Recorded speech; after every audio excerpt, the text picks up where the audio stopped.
Muy buenas noches a todos nuevamente. Bienvenidos a este espacio que Dios permite cada noche que nosotros podamos disfrutar con cada uno de ustedes a través de su palabra. Ya lo hemos venido haciendo desde hace un tiempo, lo hicimos con el libro de Génesis, ahora lo estamos haciendo con la carta de Santiago en el Nuevo Testamento, confrontándonos ciertamente con lo que Santiago nos quiere mostrar, quiere evidenciar en su carta, y ya atravesamos precisamente el primer capítulo que nos deja cosas fundamentales, no solamente los elementos que nos muestra Santiago allí para poder caminar de acuerdo a esos preceptos del Señor, sobre todo ya teniendo una vida más clara, teniendo una vida como creyente, que es lo que está manifestando Santiago, cómo lo evidencia a través de ese primer capítulo, primero diciéndonos, mostrándonos a nosotros qué cosas debíamos hacer, primero pidiendo sabiduría, si es que no la teníamos, pedir sabiduría, pero también nos demanda una serie de elementos allí,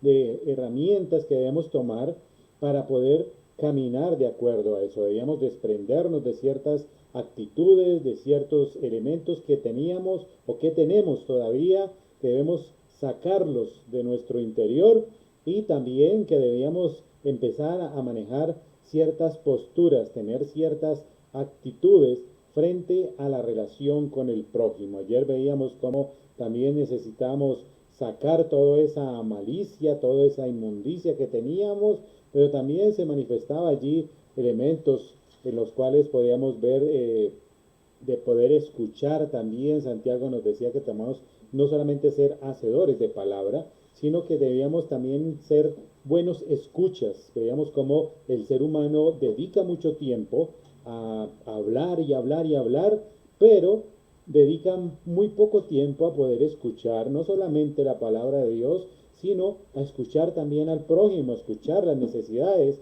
y esa era una de las tareas que teníamos también, que debemos ponerlo, generar hábitos para poder estar escuchando a nuestros hermanos, los que están en necesidad, quizá los que llegan en procura de un mensaje, de algún consejo, de alguna palabra que le edifique, y eso es fundamental para el Evangelio, para poderlo transmitir, para poder llegar a otras personas. Hemos estado hablando acerca de aquellos atributos de Dios, aquellos elementos de la naturaleza que hacen que Dios sea ese Dios y ese ser grande. Esos atributos de Dios ya lo hemos mencionado en algunas ocasiones. Hemos mencionado, por ejemplo, el amor.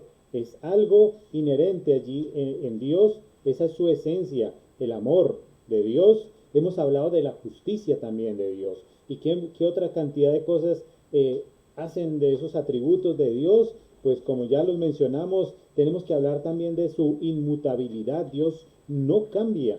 También debemos hablar de su omnipresencia, de su omnisciencia, de su eternidad, de su santidad.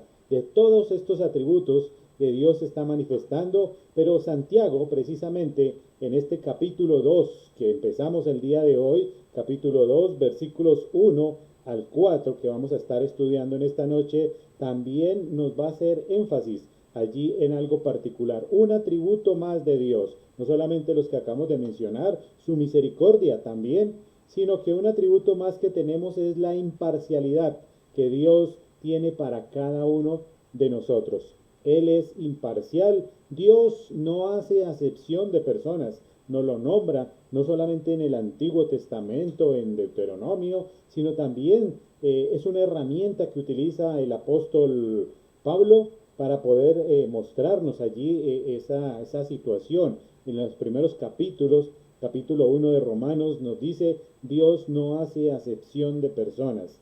Y eso contrasta con nuestra vida, porque al contrario de Dios, de Jesucristo, nosotros sí que hacemos eso. Nosotros encasillamos, nosotros generamos, solemos hacerlo con las diferentes personas con las que convivimos, con las que tenemos diferentes tipos de relaciones. Nosotros los categorizamos, primero porque puede que tengan una casa y estamos mirando allí qué tipo de casa, cómo viven, si viven acordes, si les hace falta. Nosotros estamos expectantes a esas cosas. Si tienen vehículo, qué vehículo es, qué marcas y mejor dicho, le hacemos un estudio para poderlos analizar y si de pronto pueden entrar a un núcleo, a un, eh, a un grupo específico para poder tener una relación agradable y perfecta, hasta por su eh, estrato social. También están ahí uno marcando si es un estrato más alto, más bajo, si a nosotros nos conviene o no, qué clase social tiene esta persona y hasta la raza también la clasificamos. Nosotros nos volvemos así hasta racistas porque discriminamos a todo el mundo. Hasta por los estudios nosotros clasificamos a las personas y es así que Dios no lo hace. Dios no nos muestra y debemos tener claramente en conciencia, en nuestra mente, la claridad. Dios no lo hace y Dios es aquella persona a la cual nosotros estamos imitando, a la cual nosotros queremos alcanzar, llegar a esa plenitud del Señor, pero entonces son elementos que nos muestra también la carta de Santiago. La carta de Santiago precisamente nos muestra ese momento específico que nos va a abrir un poquito más el entendimiento para poder saber de qué está hablando hoy Santiago. Santiago nos invita a no tener favoritismos, y le repito, como le dije anteriormente, vamos a estudiar Santiago capítulo 2 versículos 1 al 4. Santiago entonces nos dice allí en estos versículos de la siguiente manera: hermanos míos, que vuestra fe en nuestro glorioso Señor Jesucristo sea sin acepción de personas, porque si en vuestra congregación entra un hombre con anillo de oro o con ropa espléndida, y también entra un pobre con vestido andrajoso, y miráis con agrado al que trae la ropa espléndida, y le decís, siéntate tú aquí en buen lugar, y le decís al pobre, estate tú allí en pie, o siéntate allí abajo de mi estrado. ¿No hacéis distinción entre vosotros mismos y venéis a ser jueces con malos pensamientos? Es lo que nos muestra allí la carta de Santiago. Pero debemos entonces entrar en materia y pensar primero a qué se está refiriendo allí Santiago. Empieza, hermanos míos, como ya lo habíamos mencionado anteriormente. Recuerden a quién estaba dirigida esta carta: aquellos hermanos que estaban esparcidos por diferentes regiones, pero que cuando menciona ese hermanos míos está haciendo referencia a esa relación plena, a ese entendimiento de lo que está viviendo allí Santiago por todos estos hermanos que están en la dispersión. Entonces les recuerda, somos hermanos en la fe, hermanos míos, que vuestra fe, que ese conocimiento que ustedes han adquirido a través de las escrituras, de la transmisión oral, todo esto que ustedes han aprendido a través de las cartas y todos los mensajes teológicos que le han llegado, en nuestro glorioso Jesucristo, o sea, de toda la vida de Jesucristo, sea sin acepción de personas. Precisamente nos muestra eso, sin acepción de personas. Ahora la pregunta es, ¿qué es tener acepción de personas? ¿Qué es tener acepción de personas? Pues acepción de personas es cuando nosotros hacemos diferencia entre una persona y otra, dándole preferencia más a una que a la otra. Eso es hacer acepción de personas. El diccionario nos lo describe como favoritismo. Acepción de personas en el diccionario se muestra como la palabra favoritismo. Y favoritismo precisamente es eso, la manifestación en especial de algunos intereses por una persona, por algo especial, algo parcializado a lo cual hay preferencia hacia algo o hacia un individuo. La preferencia parcial o total por algo específico o por un individuo. Es lo que muestra allí. Pero Santiago nos va a escribir, o precisamente está escribiendo ya este capítulo 2, para mostrar cuál es nuestra verdadera fe en el Señor Jesús. ¿Cuál será nuestra verdadera fe? Pues que tiene que ver con lo que hacemos en el día a día, que todo lo que hacemos en nuestro diario vivir tiene que estar enfocado a eso, a no tener preferencias por las demás personas. Estar marcando allí la diferencia y que todo lo que nosotros hemos aprendido, como lo dice Santiago allí, que toda esa vuestra fe en nuestro glorioso Dios, que lo que han aprendido no se quede simplemente allí, ya lo hemos repetido, no nos quedemos simplemente con el aprender, sino que hay que llevarlo a la práctica directamente. Pero en ese mismo sentido, Dios sí que nos conoce. Dios sabe perfectamente cómo es nuestro corazón y cómo es nuestra mente referente a estos temas. Ya lo habíamos mencionado anteriormente, nosotros categorizamos a las personas, nosotros sí las clasificamos y por eso Dios nos conoce plenamente porque sabe qué es lo que vamos a hacer. Nosotros sí que nos inclinamos para poder mostrar esa parcialidad frente a los hermanos, frente a los conocidos, aquellas personas que aparecen allí y las encasillamos precisamente por categorías, como lo habíamos dicho anteriormente. Dependiendo lo que tengan, si tiene algo económico, si tiene algo material, ahí sí que los clasificamos y hasta podemos diferenciarlos. Algunos se colocan en esa tarea para decir Pepito Pérez, porque tiene carro, tiene casa y tiene beca, ese sí que es mi mejor amigo. Pero Pepita Mendieta, que es la que solamente vive de un trabajo, no, esta es como una amiga ahí como de tercera categoría y eso, y los empezamos a clasificar. Pero déjenme decirles algo, Jesús nunca mostró favoritismo, mucho menos cuando estuvo aquí en esta tierra. Cuando estuvo aquí él no mostró nada de ese favoritismo. Jesús no le importaba compartir ni con los ricos ni con los pobres, inclusive con los mendigos. A él no le interesaba eso. Él podía compartir con gente importante, religiosa, que lo mismo que con un ser humano común y corriente. Él podía compartir allí hasta con los líderes religiosos, con las mujeres común y corriente, hasta con una mujer virtuosa. Y lo mismo podía compartir hasta con una prostituta. Pero a él no le importaban los favoritismos. ¿Sabe qué es lo que le importaba a Jesús? La mayor preocupación de Jesús por todas estas personas era la condición del alma de cada una de ellas. Esa condición, cómo es que se mostraba allí la condición del ser humano específicamente. No hacía acepción de personas, a todos los miraba de la misma manera, a todos les hablaba de igual manera. Efesios capítulo 6, versículo 9, nos dice, y vosotros amos, está hablando a los amos, allí Efesios hace una clasificación en estos capítulos, recuerde que empieza a hablarle primero en esa clasificación a los esposos, a los hijos, y ahora le está hablando también a los amos, y dice, y vosotros amos, haced con ellos lo mismo, dejando las amenazas, sabiendo que el Señor de ellos y vuestro, que está en los cielos y que para él no hay acepción de personas. Lo ratifica entonces también Pablo,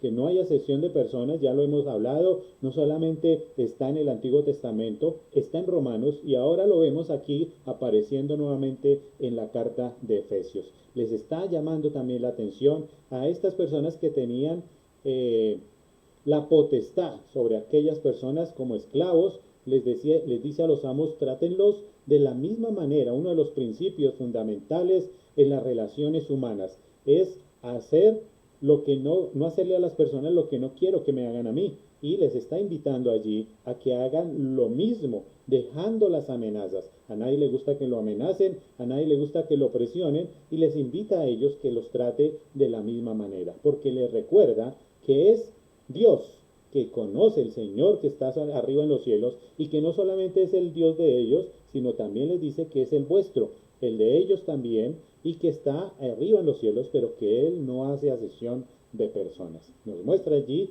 el elemento allí. Entonces, básicamente nuestra tarea es esa, que nosotros actuemos como lo ha venido haciendo Jesucristo. Es algo que contrasta con nuestra vida porque debemos siempre reflexionar acerca de eso que está haciendo Jesucristo. Ese es nuestro parámetro, mirarnos todos los días y decir, hoy estuve haciendo esto y esto, estoy acorde con lo que Jesucristo hubiera hecho? ¿Será que Jesucristo hubiera tomado de esta manera?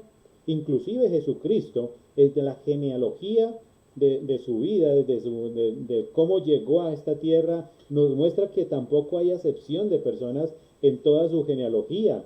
Allí en su genealogía, y si usted está interesado en mirarle, le invito a que vaya a Mateo, que cuando empieza el capítulo 1 ahí muestran toda la genealogía de Jesús, y precisamente muestra personas grandes, personas que fueron importantes en la genealogía de Jesús, y nos muestra personas que fueron santas, apartadas por Dios, como lo fue Abraham, como lo fue David, entre esas personas destacadas que nombraban allí, pero también se muestra esa imparcialidad al mostrarnos personas sencillas, personas que no fueron tan importantes, pero que marcaron un hito en esta genealogía. Allí podemos encontrar también a Tamar. Quizás ustedes no la conocen, pero allí vamos a encontrar a Tamar. Encontramos a Rahab, una prostituta también. ¿Y qué decir de Ruth? Entonces, esta genealogía se mostraba y nos da pie para ver que Jesús no hacía acepción de personas, no había favoritismos, no había parcialidad allí por parte, que es un ejemplo grande que nos muestra hoy la palabra de Santiago. Pues el Evangelio precisamente de Mateo, recuerden que Santiago toma siempre, hace ese uso del recurso para respaldarse, ya lo hemos dicho en el Sermón del Monte, pero básicamente en toda su carta de Mateo. Recuerde que está basado en la carta en el Evangelio de Mateo, pero también en la carta de Proverbios, en el libro de Proverbios. Pero Mateo, precisamente en el capítulo 20, del 1 al 16, nos recuerda una historia, porque nos empieza a hablar acerca del reino de los cielos, para poder entender un poco más de lo que está hablando allí Jesús, de las imparcialidades, de no hacer acepción de personas y de no tener esa categorización por las demás personas que están cerca a nosotros. Mateo 20 nos recuerda esa historia porque nos dice que el reino de los cielos era semejante a un hombre, a un padre de familia. Tal vez ustedes lo recuerden allí, ese hombre que salió por la mañana a buscar obreros allí para contratarlos para su viña. Ya están entrando en el contexto. Bueno, este hombre, padre de familia, salió por la mañana, salió muy temprano para contratar obreros para su viña, y con los cuales a los que encontró allí en la mañana convino pagarles por todo el día un denario. Luego salió, dice la historia, luego salió cerca de las 9 de la mañana y vio a otros que estaban allí desocupados en la plaza, y también los contrató para su viña. Dice el texto, salió de nuevo como a mediodía, y después como a mediados de la tarde volvió a salir, y allí encontró a otros que estaban sin trabajo, e hizo lo mismo y les dio trabajo. Les dio nuevamente esa oportunidad para que ellos estuvieran allí en su viña trabajando y poder ganarse aunque sea algo de sustento. Cuando ya llegó la noche, allí dice el texto que llegó la noche, el dueño de la viña llamó a su mayordomo para que les pagara a cada uno de los obreros su salario como habían convenido. Los obreros obviamente empezaron a manifestar su enojo, sobre todo pues los que habían llegado en la mañana, los obreros que empezaron a trabajar a las 5 de la tarde más o menos, pues recibieron el denario que el dueño de la viña les había ofrecido. Y entonces allí empezó esa manifestación de enojo, de disgusto, de desacuerdo por cada uno de los obreros que habían llegado en la mañana. Los que estaban trabajando decían, pero ¿cómo va a pagarle usted lo mismo al que trabajó casi 2 horas y nosotros que trabajamos todo el día nos va a pagar lo mismo? Pues el dueño le respondió a los que habían llegado en la mañana, dijo, pues yo contigo hice un contrato, acordamos que yo te pagaría un denario por trabajar todo el día y tú aceptaste, al aceptar el contrato, yo no lo estoy incumpliendo. Te estoy pagando lo que yo te dije que te iba a pagar y eso es justo porque ese es el negocio que hicimos. De igual manera, pues no lo estaba perjudicando, no le estaba haciendo nada y los otros pues igual recibieron también la misma cantidad, el mismo denario por haber trabajado algo. Esta parábola que nos muestra allí Jesucristo a través del Evangelio de Mateo nos debe enseñar algo, precisamente. ¿Qué es lo que nos enseña este argumento que nos muestra allí Mateo? ¿Qué nos muestra frente a eso de la acepción de personas? Precisamente nos muestra es que aquellas personas que se salvan en los últimos minutos de su vida tienen algo en particular, es que también van a poder disfrutar de esa misma gloria en el cielo que aquellas personas que han servido durante muchos años al Señor Jesucristo. Esa es una ventaja, ahí no hay acepción de personas. Así como le sucedió al ladrón, el cual fue crucificado allí con Jesucristo. ¿Recuerdan? ¿Qué fue lo que le dijo el ladrón? Le dijo que acuérdate de mí cuando entres en tu reino. Y la respuesta de Jesús le dijo, pues ciertamente hoy estarás conmigo en el paraíso. O sea, mire la circunstancia, un corazón realmente arrepentido en esos últimos momentos, o un corazón que se ha arrepentido sinceramente, cuando llega el momento de morir, de partir de este mundo, precisamente va a poder disfrutar de esa gloria con Dios allí en el paraíso. Pero también nos muestra que hay un tiempo de salvación, y ese tiempo de salvación no depende ni de las riquezas, ni de la fama, ni de la condición social que cada una de las personas pueda tener, la cual nosotros sí lo hacemos para poder medir a todas estas personas.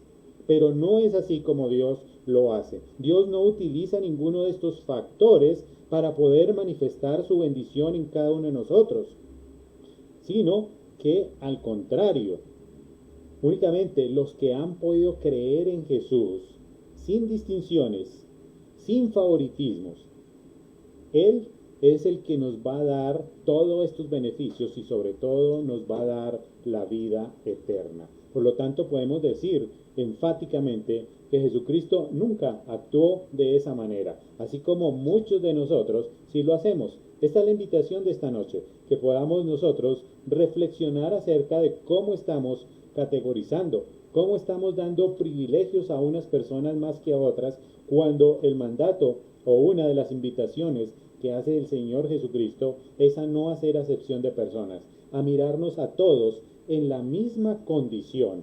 Recuerden entonces esta invitación, pero también quiero animarles o quiero invitarles a que vayamos a otro ejemplo que nos está mostrando allí. Ustedes recuerdan ese ejemplo de aquella viuda que echó todo lo que tenía allí en las ofrendas.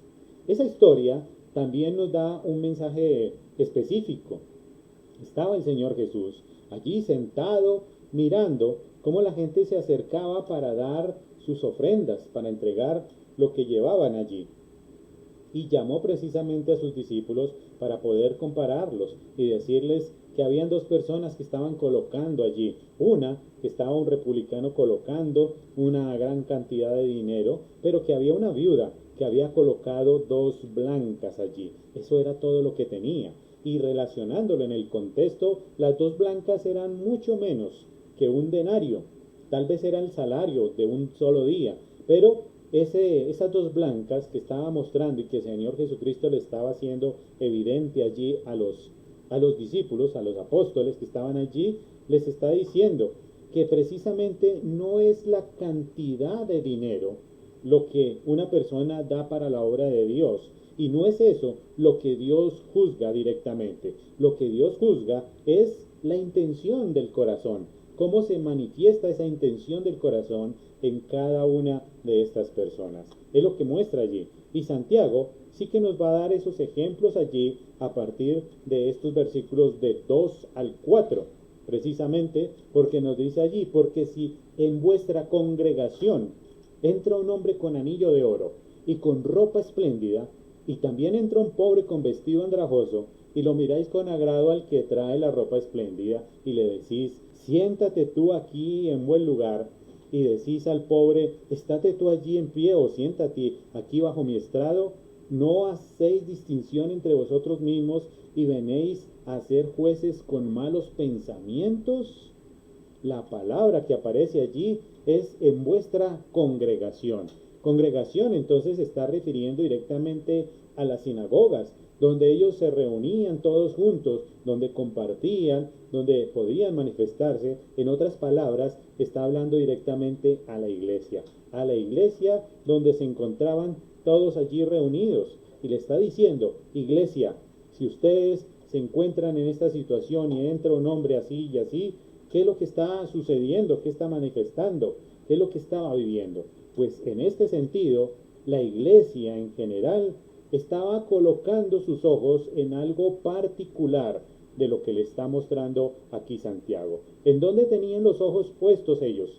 Pues precisamente los tenían puestos en el anillo de oro y en sus ropas, en esas ropas espléndidas, en lo que mostraba allí. Todo lo que manifestaba se estaba evidenciando en eso. Los ojos de estos hombres, de esta iglesia, de esta congregación, estaban puestos en algo externo, en algo que estaba fuera, que estaba colocado en las apariencias. Y muchas veces sucede lo mismo con muchas iglesias, con muchas congregaciones, inclusive con nosotros mismos. Cuando nos encontramos o nos presentan alguna persona que llega con un buen vestido y tal vez con una voz muy agradable, muy perfecta, nos encanta y nosotros lo atraemos, lo invitamos, hasta le compramos un tinto, no sé, si está en la posibilidad de que esté con nosotros, perfecto, está bien, pero si llega a nuestra iglesia o nos encontramos con alguna persona que tiene un mal aspecto, que no está bien arreglado y tal vez que tenga un olor desagradable, pues inmediatamente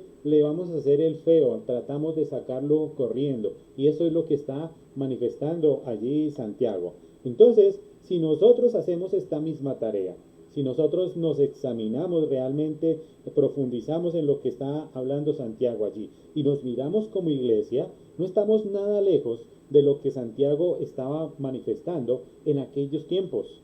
Nosotros como iglesia hacemos lo mismo que estaban haciendo ellos. Nosotros categorizamos, clasificamos a todas estas personas.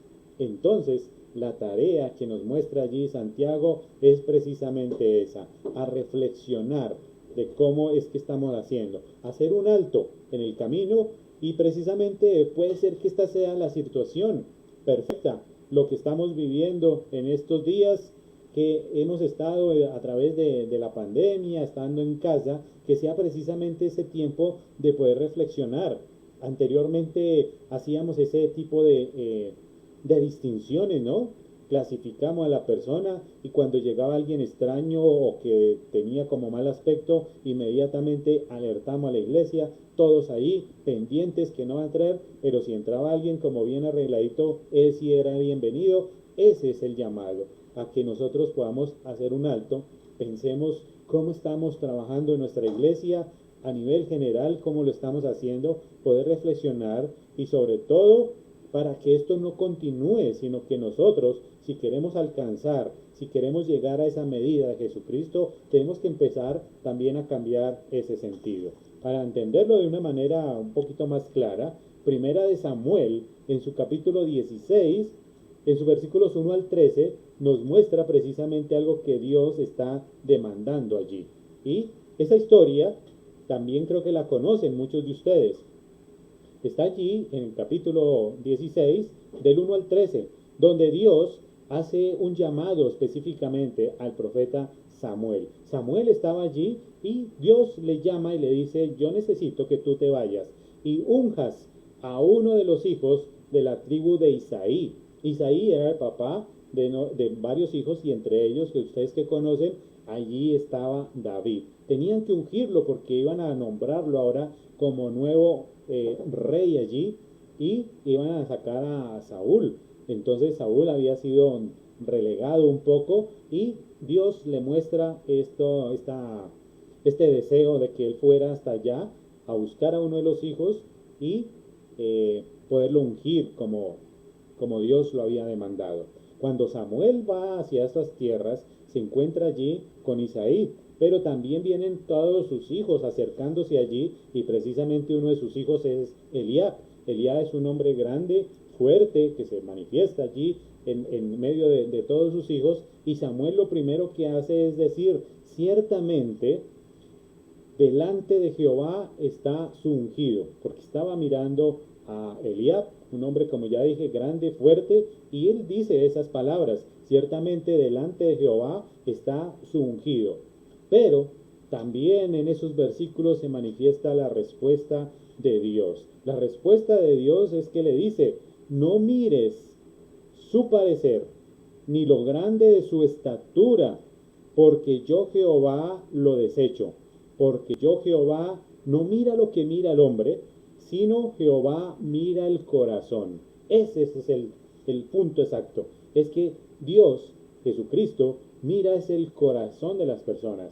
Nosotros no miramos eso. Nosotros miramos todo lo externo, todo lo que está afuera, pero Dios mira precisamente es el corazón. Y cuando Dios mira el corazón, entonces está viendo todo lo que hemos estado hablando de Santiago, poder escuchar las necesidades, poder ver ese sufrimiento que hay en su interior. Tal vez hay muchas personas que a través de su vida han pasado situaciones difíciles, situaciones que le agobian la vida, situaciones que le han marcado y que necesitan abrirse para que nosotros les podamos ayudar. Ahí está precisamente en que nosotros empecemos a cambiar los lentes que tenemos, a que empecemos a mirar como lo hacía Jesucristo, no mirando lo externo, porque ya dijimos, Jesucristo compartía con todo el mundo, no le importaba, a él le importaba, era la condición del alma del ser humano. Nosotros, como dijimos, podemos mirar solamente al frente, nosotros no nos preocupamos por el interno, pero Dios sí se interesa por la conducta, por el corazón. Y en esta noche podemos terminar a manera de conclusión con 3 preguntas que nos pueden llevar a la reflexión, a ver cómo estamos nosotros trabajando o cómo estamos viviendo este tipo de relación. Esas preguntas que nos van a llevar a la reflexión en esta noche y en estos días, la primera es, ¿cómo puedo yo rechazar a alguien que Dios ya recibió? ¿Cómo puedo yo rechazar a esas personas que Dios ya recibió? Eso nos invita a que nosotros también nos coloquemos en esos momentos en los cuales de nuestra vida Dios nos aceptó por primera vez. Cuando vivíamos en medio de esa vida pecaminosa, esa vida carnal, Dios nos llamó y nos aceptó. Y muchas otras personas también nos miraron con esos ojos de recelo. Pero ahora que yo estoy en esa misma condición, que yo he sido aceptado por Dios, ¿cómo puedo yo rechazar a aquellas personas que están empezando a caminar con el Señor? Entonces, primera pregunta.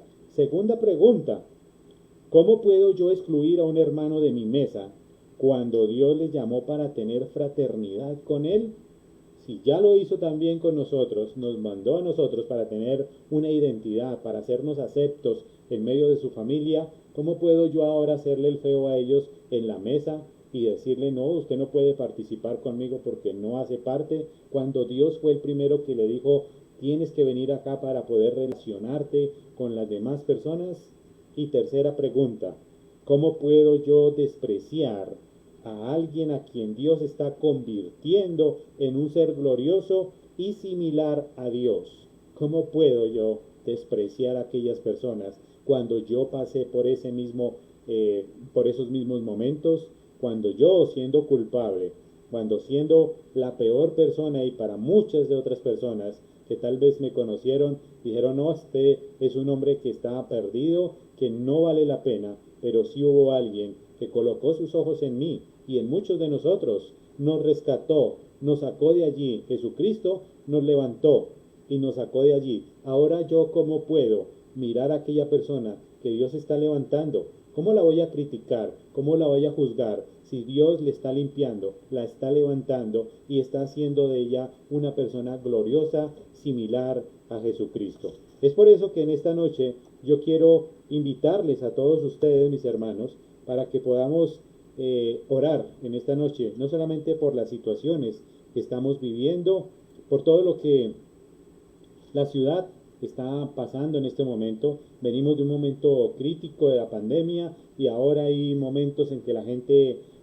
ya no puede convivir, está exaltada y queremos poner en las manos del Señor no solamente esto, sino que nosotros podamos también vivir sin acepción de personas. Padre Celestial y buen Dios, nuevamente damos gracias a ti, Señor, por el privilegio de ser tus hijos, Señor. Gracias porque algún día a ti te plació, Señor, que nosotros perteneciéramos a tu familia, Señor. Y eso solamente por tu amor, por tu misericordia, Señor. Por todos esos atributos que tú tienes, Señor, hoy te rogamos a ti, Señor, que tú, en tu omnipotencia, Señor, en tu omnisciencia, en tu grandeza, Señor, permitas que tú puedas derramar en cada uno de nosotros esos atributos, Señor. Permítenos también ser misericordiosos, permítenos tener ese amor que tú tenías por los demás.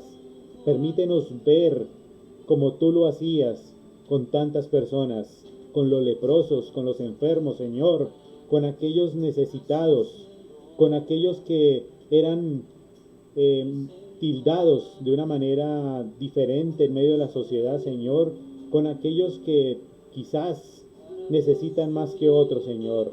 Permítenos actuar de acuerdo a como tú lo hacías, Señor. Gracias te damos en esta noche porque tú te manifiestas de diferentes maneras para proveer, para sustentar, para proteger, Señor. Dejamos en tus manos en esta noche y te pedimos, te clamamos, Señor, para que tu presencia, para que todas estas situaciones que la ciudad está viviendo, Señor, puedan ser limpiadas, Señor. Que podamos llegar a un acuerdo, que todas estas personas puedan entender tu grandeza, Señor, que puedan vivir de una manera diferente, Señor, que pueda manifestarte allí la paz y la tranquilidad que solo tú puedes dar, Señor. Permítenos vivir y poder salir de esta situación lo más pronto posible. Seguimos pidiéndote a ti, Señor, por toda la situación de nuestros hermanos, tanto económica, laboralmente, Señor, como sus vidas espirituales, Señor, como su salud, para que no se vean afectados, Señor, para que ellos puedan empezar a trabajar, puedan devengar nuevamente para cada uno de sus hogares y puedan sustentar, Señor. Dejamos en tus manos nuevamente a todos nuestros hermanos, a todas estas personas, las cuales hemos recordado, Señor. La vida de nuestra hermana Inés, la vida de Helen Sofía, de Don Wilson, de Nairobi, de Ana Beatriz, de todos estos hermanos que hoy están necesitando no solamente de un abrazo, sino también necesitan ayuda monetaria, física, Señor, pero que sabemos que tú estás obrando allí, que tú estás abriendo caminos, Señor. En el nombre de tu Hijo Jesucristo oramos en esta noche. Amén y amén. Gracias a todos nuevamente por poder compartir con nosotros en esta noche este devocional, este estudio de la Carta de Santiago. Para aquellos que son de la iglesia y que se conectan con nosotros los días de ayuno y oración, les reitero la invitación para mañana, a partir de las 8 de la mañana, a través de nuestro medio o vía Zoom. Vamos a estar allí a partir de las 8 de la mañana en nuestro ayuno y oración. Si usted quiere participar con nosotros, puede hacerlo también, pedir que le enviemos el link para que lo haga, y si no lo puede hacer, le invitamos a que comparta, que se una con nosotros a partir de las 8 de la mañana desde su casa en oración, no solamente por la situación de nuestra ciudad, para pedir la paz por esta ciudad, por este mundo y por la ciudad en general, por la economía, por todo lo que estamos viviendo. Nos unamos todos en oración. Y reiterarle nuevamente la invitación para el día domingo en nuestro servicio dominical a partir de las 10 de la mañana. Son las dos invitaciones que tenemos y entonces esperamos que ustedes puedan confirmar o que se unan en oración con nosotros. Que el Señor les bendiga y nos vemos pronto.